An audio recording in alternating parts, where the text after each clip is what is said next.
Hey guys, so today we're going to be installing electric heat in the RV. Hey guys, what's up? Russell here. So as you can see behind me, we're out in the RV. There's a few pieces that are open and stuff as far as that goes. What we're going to do today is actually install a 1500 watt electric heater. Primarily the heat in the RV is done by propane through the furnace unit, which works perfectly fine. We don't have a problem with that at all. It heats the RV great. We haven't had any issues. The Com-Pak system is set up, some of them are air only, some of them are heat pump style units, and after doing some digging and opening up the panels and stuff, we realized that that unit can't be upgraded to heat.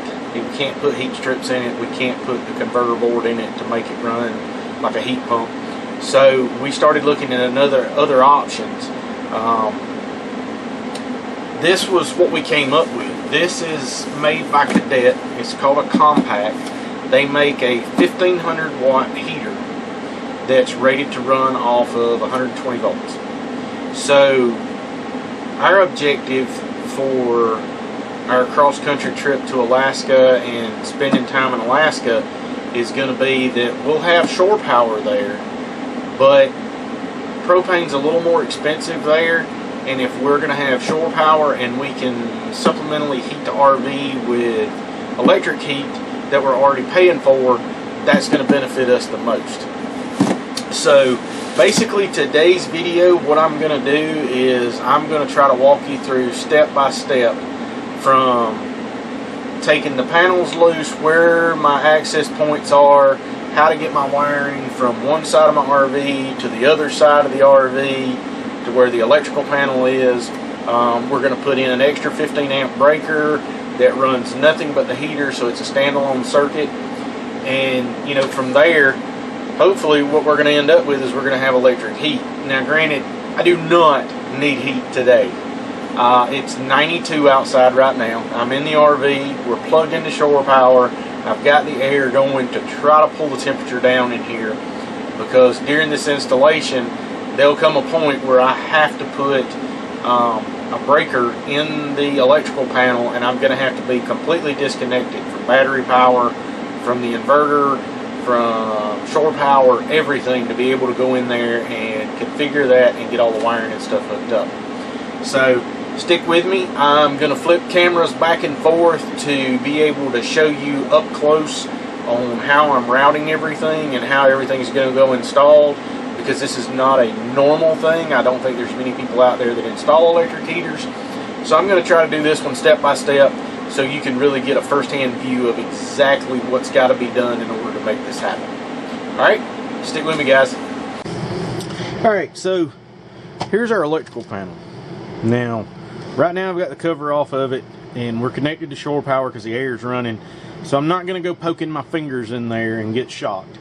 But basically what we've got to do is we've got to get power from here by adding this extra breaker, which is going to be a standalone 15 amp breaker. A 1500 watt heater is supposed to pull 12.7 amps according to the National Electrical Code's calculations, which is an older manual, but I doubt things have changed much. So we're going to do one single 15 amp circuit. I've got the knockouts to be able to go into the heater and in the back of the electrical panel. And then also here we've got the 14-2 wire, which is rated for 15 amp circuits, and that's all we're going to be running on it.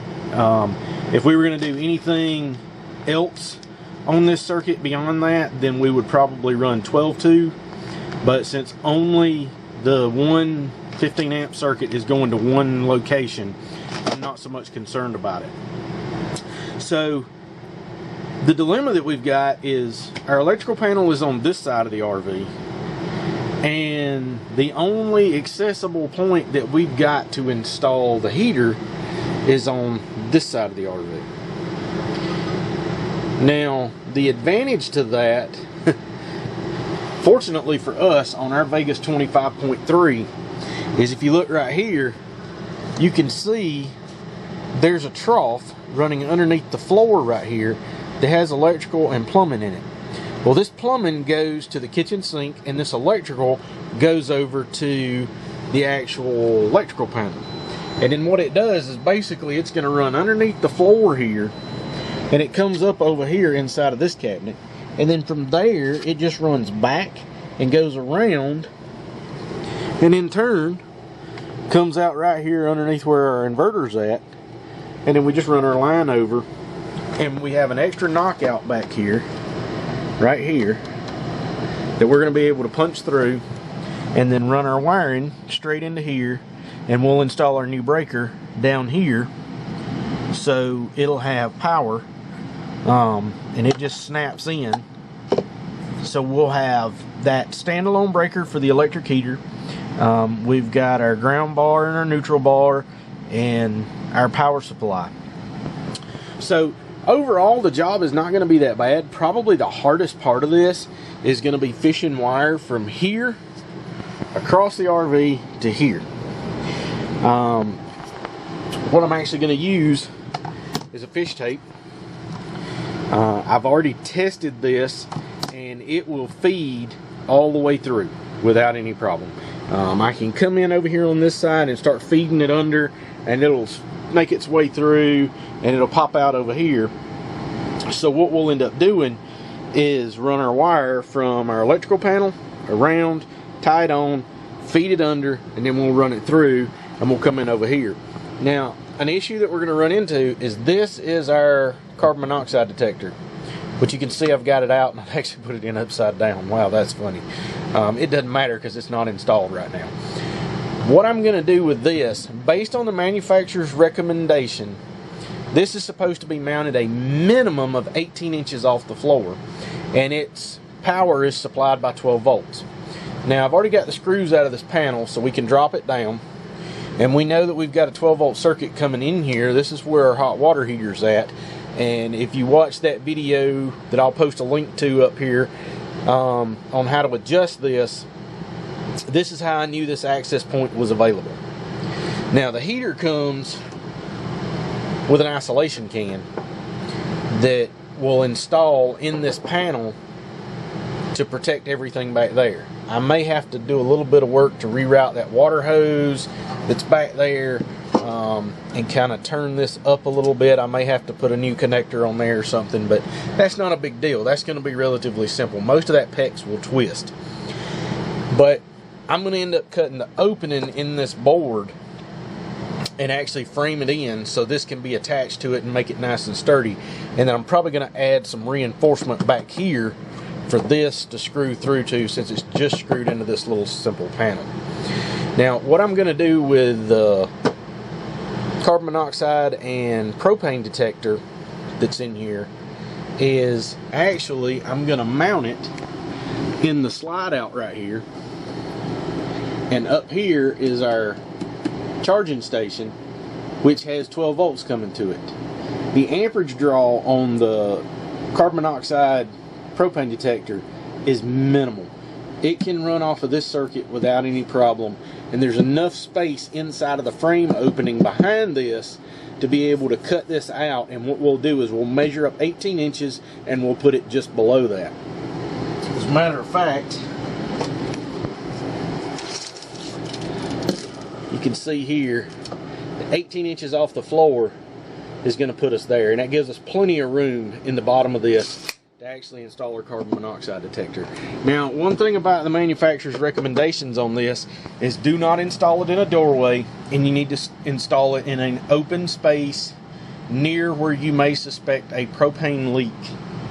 Now, we've got our furnace here, we've got our hot water heater here, and then directly behind us is where the stove is at. So everything's pretty much combined right in this general area right here. Carbon monoxide and oxygen is about the same chemical weight. They're within just a few points of each other, so in theory they will mix if there's any air movement. A lot of people say you install a carbon monoxide detector next to the floor. Some people say put it on the ceiling. Basically, according to the International Code Council for residential code, is that you install all carbon monoxide and smoke detectors in accordance with the manufacturer's recommended specifications. And going back, they said to install this 18 inches above the floor. And I'm really emphasizing on this because we're relocating a safety device inside of the RV that was originally installed by the manufacturer.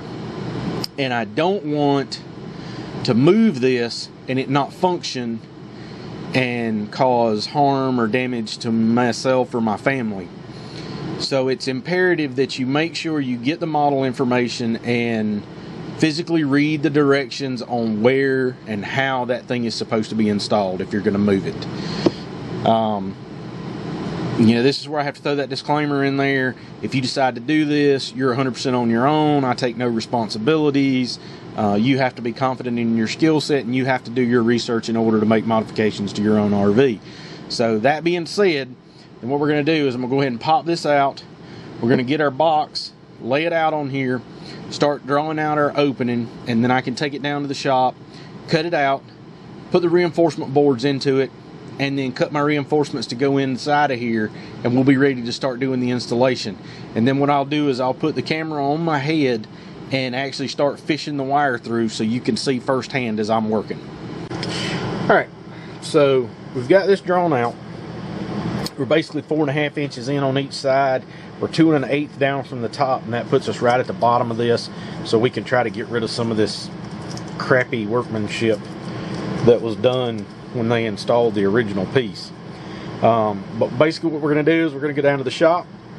I'm going to trim this out, make sure that my can will fit back in there, and then once I get that installed, then what I'll do is I'll cut me some support braces for the sides and for the base, and then glue and nail those into place so that they'll be nice and solid.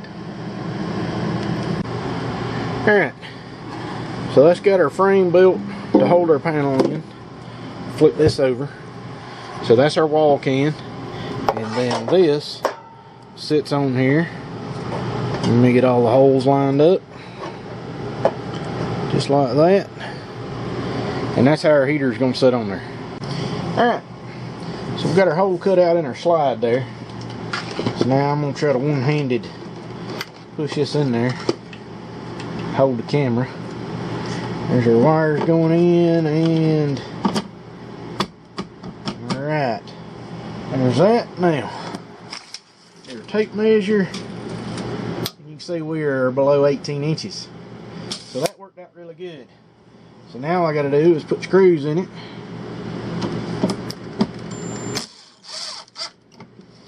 There's one, and Thor left me some extra screws. I found bunches of screws throughout the RV in different places, which I know that's common. They drop them, they don't pick them up, they just keep going, which is fine to me because I got several of these small ones like this that I can utilize and use for this purpose right here. Alright, there's that. Now all I got to do is just get back up underneath there and tie these wires into the 12 volt, and we'll have power back to this. Alright guys, so we got our CO propane monitor remounted, hooked back up, tied into that 12 volt circuit for the charging station, and that's actually also the 12 volt circuit that powers the radio back there too, so there's plenty of juice there. So I've got this fish tape, and what we're actually going to do is pull this out, and then once I get enough of it pulled out to get started with, then what we're going to do is I'm going to come in here and run this under the floor here.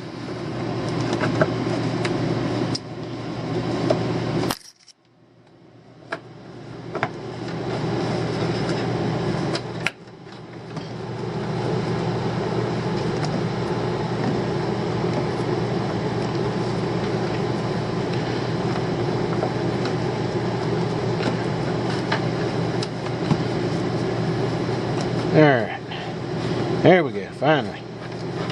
Now, as I feed this under, the theory is it's going to come out over there.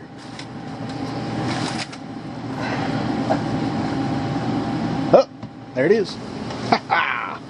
Alright, so we got our fish tape sticking out over here. Now, let's get our 14-2 wire opened up here.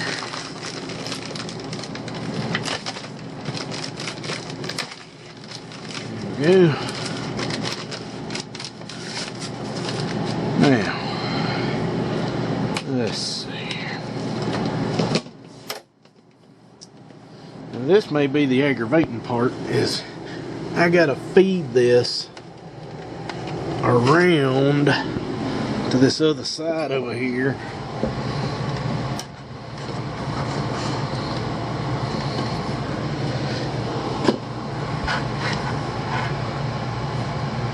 Oh,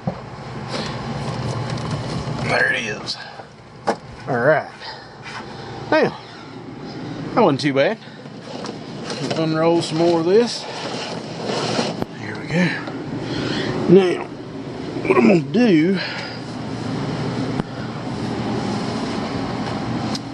got my electrical tape, got my wire cutters here, pocket knife, split that off.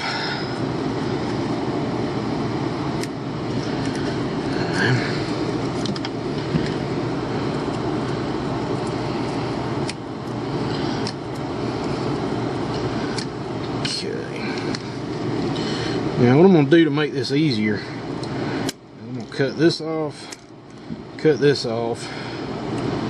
squeeze these in. Now I'm going to come right here, loop this through, and we're going to push it around.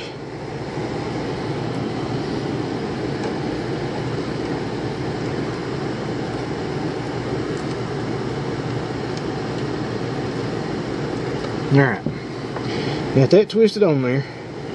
Now what I want to do is create a smooth surface so it doesn't get hung on anything. So we're going to wrap some tape around the whole thing, cover up all the rough edges, like that. Now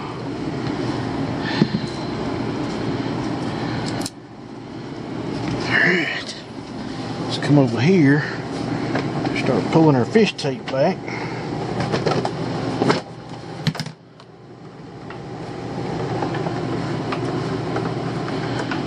Okay. Feed some more wire in there.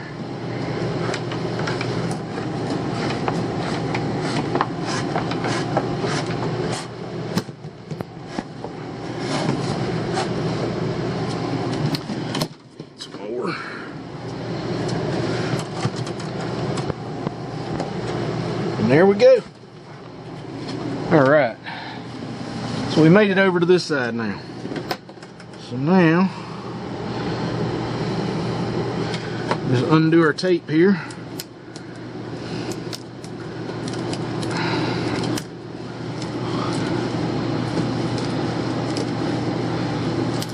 Undo it back to there. And come right here and cut that off. Nice and smooth there. Now then, well, there we go. Alright.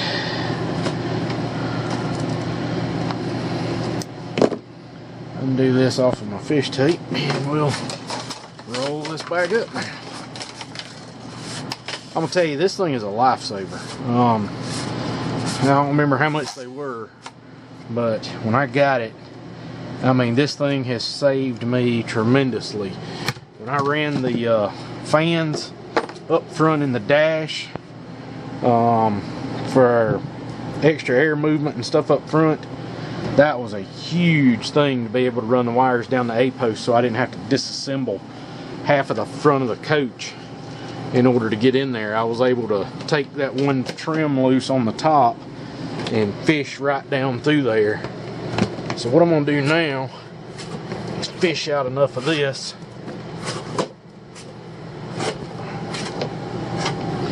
where I can feed it back and bring it around here to where we need to be. Looks like we're gonna go right back through there. Try to...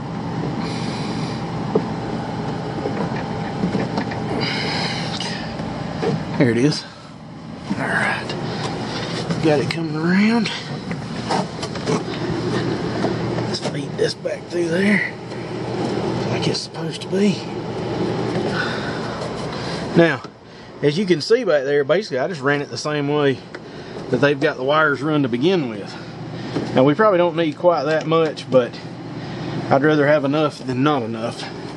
And then over here, what we're gonna do is give ourselves some flex to ensure that we've got enough to take the electrical panel in and out.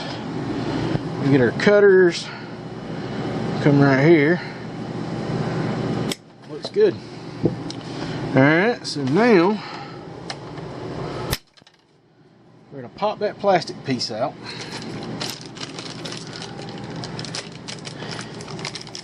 And make sure this is going to fit. And it does. Okay, so we are good there. And I am not going to stick my finger in there right now, especially with these hot leads over here. I think I'm going to hold back just a little bit. And probably what I'm going to do is disconnect the power. And I'm going to go in here and clean all this mess up. Because this is just, it's a rat nest in here. It really needs to be cleaned up and redone. So that's probably going to be the plan for that here coming up. But now, come over here,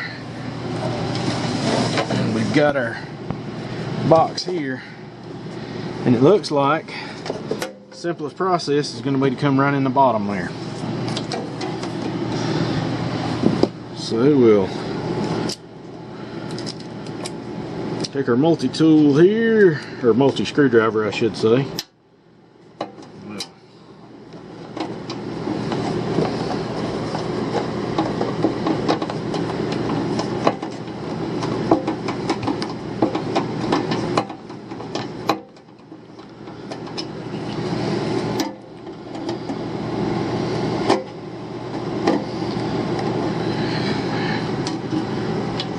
Bit it back and forth. There we go.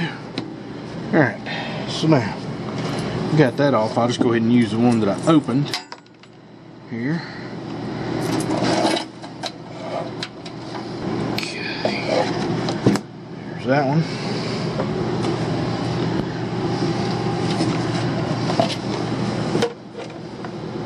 It's the only pair of pliers I got in here. I'm going to make do.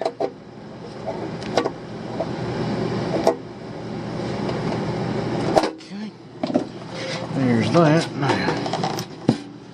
let's push this right into there like that.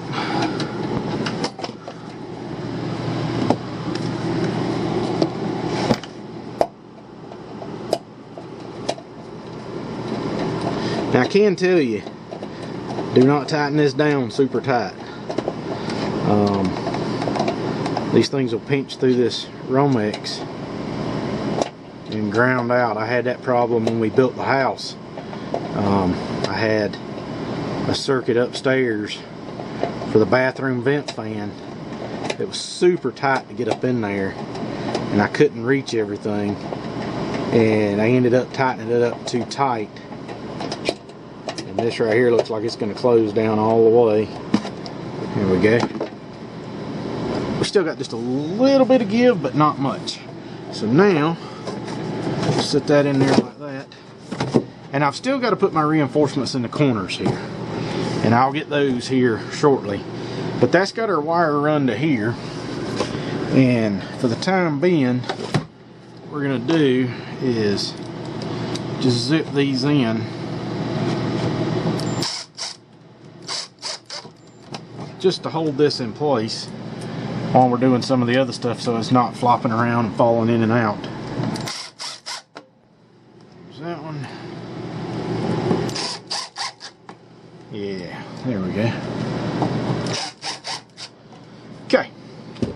So there's that. We'll wire that up here shortly, but see, this is a CM model. It has to be 4.5 inches off the floor, 6 inches from adjacent walls, which we've got that on both sides, and then it's got to be 10 inches from the ceiling, which we're well within that. Heat rises, so this is going to push heat out on the floor and then let it rise up. So now we come back over here, and unfortunately I'm gonna have to kill all the power in order to take all this loose. So what I'm gonna do is I'm gonna kill the power, take all this stuff loose, clean up this rat nest of conglomeration in here. I'm gonna put that insert in just like I did on the panel over there. And then once I do that, I'll have my wires out in here, and I'll leave these disconnected, and we'll put the breaker in, and I'll show you that part, and I'll show you the connections for this, and then we'll be ready to make the connections over here at the heater and do the finish install on it. Alright guys, so now I've got this opened up. I got all this kind of cleaned up, rerouted and everything. So what we're going to do is we're going to put our neutral coming from our 12-2 right here in this open slot.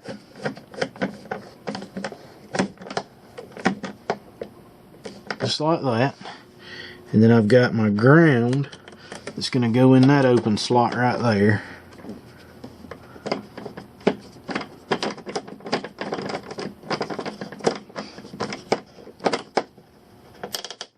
Okay, now this is a Murray breaker. I couldn't find anything on here necessarily saying what kind of breakers these were. So I kind of took a guess and got lucky based on the hook end back here and then the fact that it locks into place right there. That's pretty much it. So now we're going to take our hot lead that goes to our heater and put it in there and tighten this down.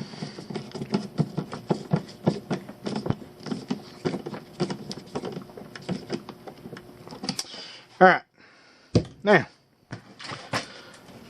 our cover, it's got this little plastic cover in it right there. I'm going to pop that out, set this in, and voila, there we go. So that has our new breaker installed, and right now it's turned off.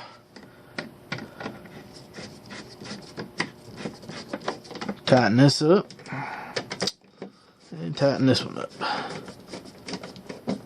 Alright, so we're wired up. Flip that over, it's going to be on. Right now everything's off.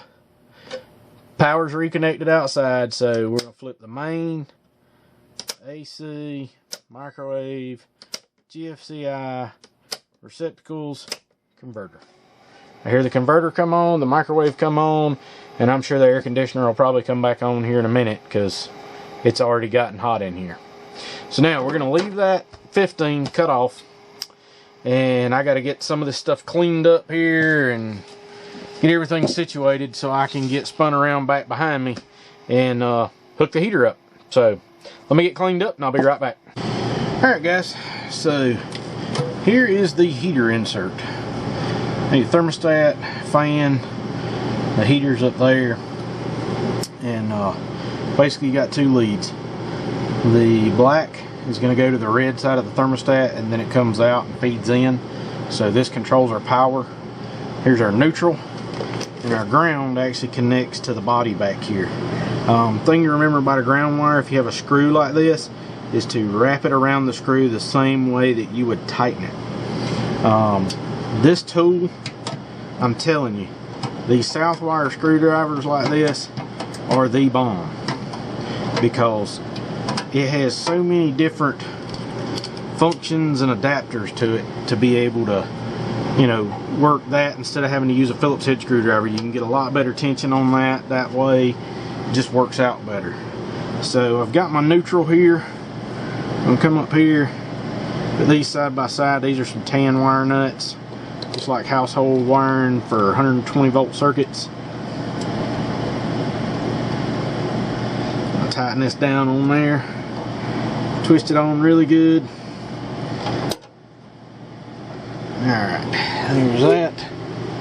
Now, because we're in an RV environment and this is going to vibrate, what I'm going to do is I'm actually going to put tape around this. Household, you don't necessarily have to tape it, but because we're in the RV and we're driving up and down the road, I don't want anything to come loose, so I'm putting tape around these. So there's that one. Now, connect our red to our black. Get started. There we go. You'll see it starting to twist the wires together. Once I get to that point, I know I'm pretty well snugged up nice and tight. We'll come back with some tape. Go around this.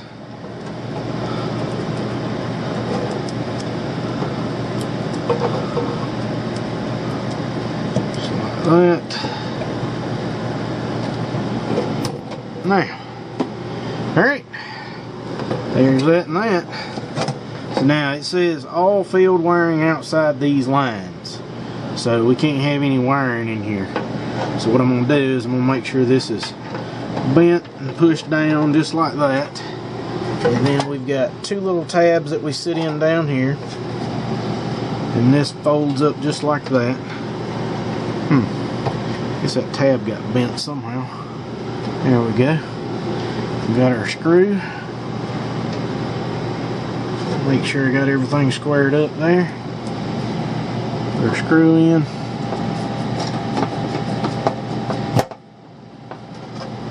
Alright. There's that. Still looks like it's a little off there. There we go. Yeah. That looks a little better. Now, cover that goes on. Huh. How about that?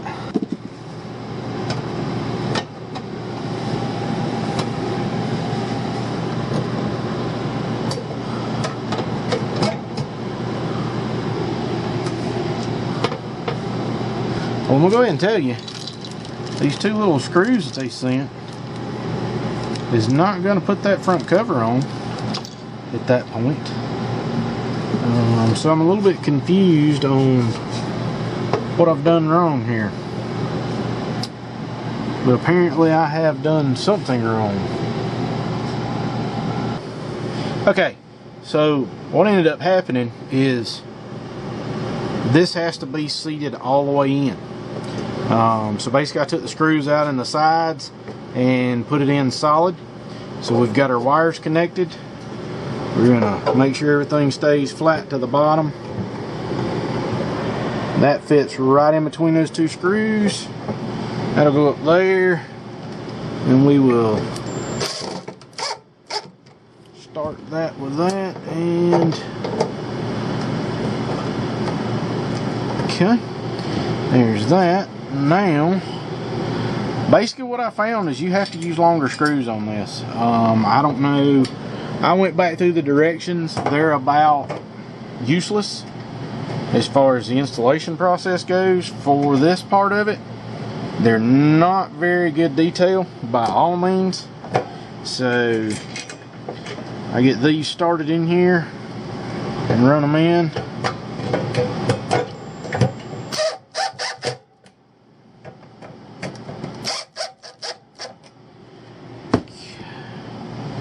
Finish these off with the hand screwdriver so I don't bend anything here.